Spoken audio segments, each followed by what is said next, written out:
Welcome back, everyone. I'm the Bella Gamer, and today's video might seem a little clickbaity, or the title, thumbnail, whatever, but I promise you it's not. It's something I've been noticing recently, but I only just realized D&D's new edition should be making some kind of appearance sometime next year. That might change, of course, but with that, we're actually entering into something different. The biggest, I think, shakeup of recent times. Now, the OGL was definitely something that got the ball rolling, in my opinion, but a lot of things are currently happening that are getting people's attention. So let me kind of go over some of it so you can all kind of get an idea of where I'm going. So the OGL happens. This made a lot of game companies really scared, as D&D or Wizards Hasbro was planning on legally making troubles for smaller companies. Now, of course, they've stepped this back and they have no intentions of doing so. The current D&D 5e is in the Creative Commons, and they are planning on releasing the new version of D&D, I guess, in a new version of the OGL, but they might not. I don't know, because it's supposed to be D&D 5e, but if D&D 5e is in the Creative Commons, but they said that the next thing was going to not be in it, so no one knows. I don't even think Wizards or Hasbro knows. Regardless. So, OGL happens. Pathfinder being the second largest TTRPG on the market, and I mean, it's like saying, a killer whale is the next biggest thing compared to a blue whale. Like, it's still very small in comparison. It's really hard to fight Hasbro money. But anyway, a lot of people decided to look at Pathfinder 2nd Edition. And Pathfinder this year alone has probably had some of the best record sales that they've ever had for any of their editions. So, obviously, Pathfinder being the smart company, or Paizo rather, being the smart company that they are, decided to make some pretty big changes in a hope to further differentiate themselves from D&D, to admittedly some mixed results. The remaster has been great for a lot of things and has allowed them to further tweak and push the game in a direction that feels good for everyone and makes the game more fun, which is my opinion. But at the same time, it's a big shakeup, and now we're at a situation where half the classes feel like they haven't been attended to because the remaster hasn't really addressed them. Even though Magus and Psychic did get a few changes and everything, it's still not as much as people were hoping for. And this is all going to be fixed over the course of the next 6 months when they release the Monster Core and when they release Player Core 2. But it does create a situation where a lot of people who are looking for a new game are looking at the next biggest game, and some of them are thinking, maybe I'll wait until the new remaster is out. I don't want to get books that are going to go out of date, essentially, which is fair, of course. But it does mean that a lot of people kind of are left in this nebulous space, and honestly, a lot of people have just gone back to D&D 5e after everything has blown over. If you look at D&D's market share, after its pretty substantial drop in about March, it's climbed back up to closer to where it was. Not 100%, but, it is what it is. So we get this situation, right, where a bunch of people bounced off D&D, kind of came back. A lot more people looked into Pathfinder and are getting into Pathfinder. And honestly, the Pathfinder community has been growing, which has been really fun to see. But now, Critical Role, who is one of the largest contributors to D&D 5e's success, has started releasing their own games through Darrington Press, their RPG company. They've released their first one, Candela Obscura. And Candela Obscura obviously takes a lot from the whatever the system is that Blades in the Dark used, which, again, iterative of Powered by the Apocalypse. In any regard, they've released their first game, and now, as of the recording of this session, and probably when this video goes out, they're going to be playing their first new season of Candela Obscura with the book finally out. And a lot of the fans, I'm sure, are very interested in it. In fact, I even did a video on the Candela Obscura, and it's a really good one. It's a little bit long, in my opinion, but that video will give you everything you need to know when it comes to what to expect and even how the game generally works. And the TTRPG community honestly has been doing the best it's ever done. Not only has D&D kind of made it a household thing it's no longer the weird people's game, it's no longer the outside rejects playing D&D in their basement. Now it's kind of the cool thing to do.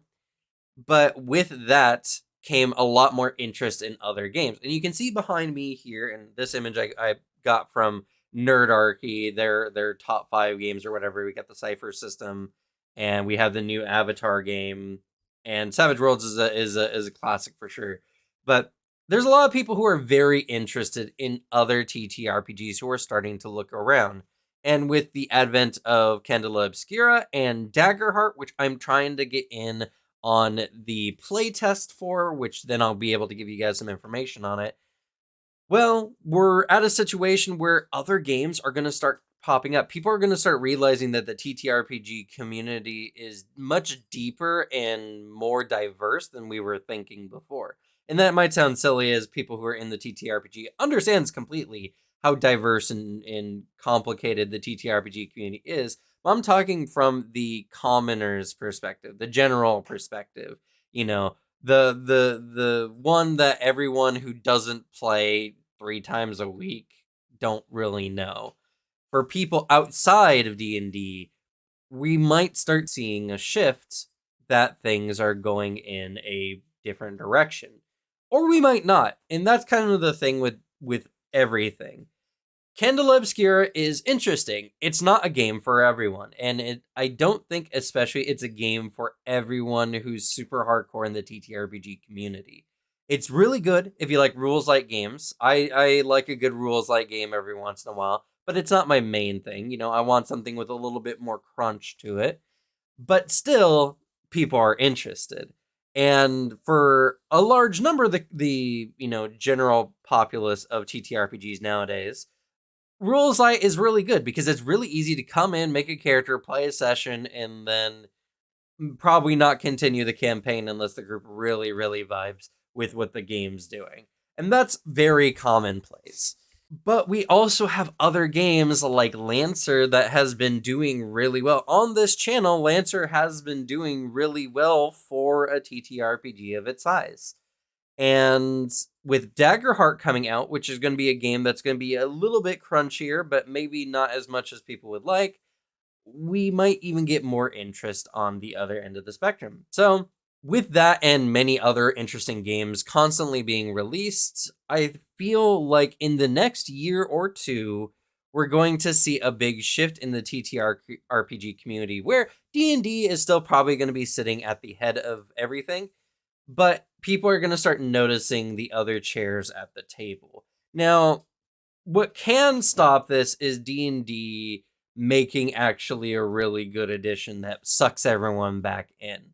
And some people, anyway, have been very excited about the new Unearthed Arcana stuff that they're releasing for D&D. Other people, not so much. I know a few people who've been very mixed on this. And so it's yet to be determined. I am not 100% sure that D&D is going to be able to give everything they promised, right?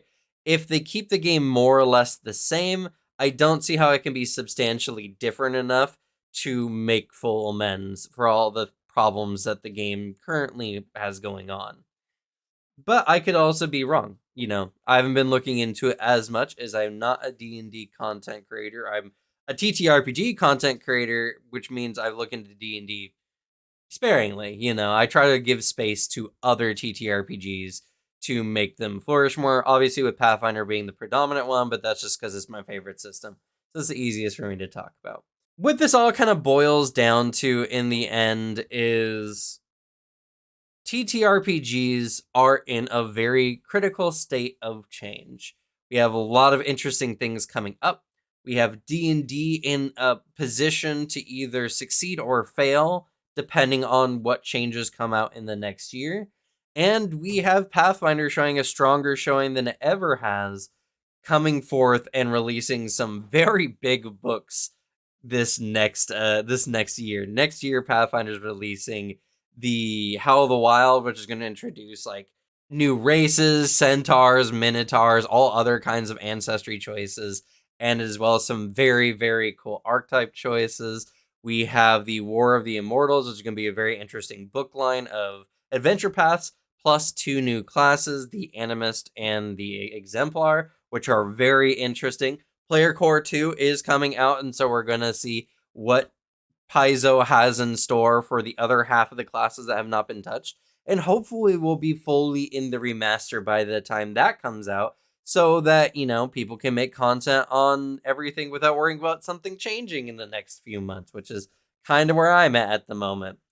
And of course, then we have things like Lancer that's kind of making a bigger and bigger scene as people are noticing it more and more. And a lot of other very interesting TTRPGs that honestly people are starting to show off.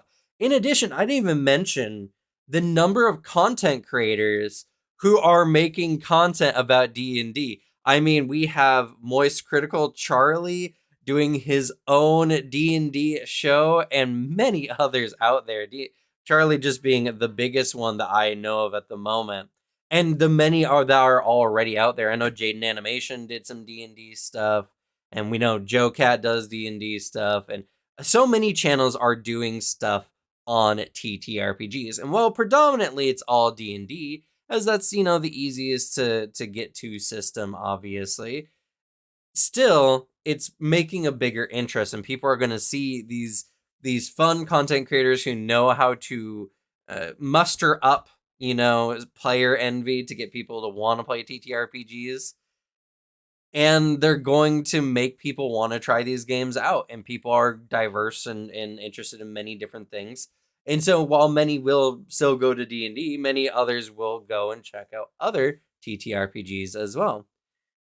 So I'm making this video more as a vanity piece, right? Because I want to be in a year or two from now saying, look, I knew it. I pointed it out at, end of November 2023, and here we are. But I also want to make everyone who is very kind of caught up in the play D&D, don't play D&D, D&D is ruining tabletop kind of conversation to understand TTRPGs are in a really good spot, and they're becoming more and more diverse by the day. We're going to start seeing a lot more interest, and I guarantee, even in the next few months, we're going to see a bit of a shift in the public opinion around TTRPGs. Or I'll be wrong, and a bunch of people will come on and be like, and wag their finger at me, in which case, I'll be fine, because then I'm just getting extra interactivity on the video. Regardless, this is just my idea and my thoughts moving forward. We'll probably be talking about this actually later today on Table Talk. So if you're interested in talking about all things tabletop related, join us at 4 p.m. Pacific Standard Time here on the channel or on Twitch, as we're going to be adding some new Twitch integrations as well. But that's going to be it for me. Thank you all so much for watching. Leave a like if you want to see more content like this, or you want other people to see this video, or subscribe to have a better chance of seeing my content as it comes out. And, well, good luck with your games. Leave the bad luck to me, and I'll see you all next time. Bye.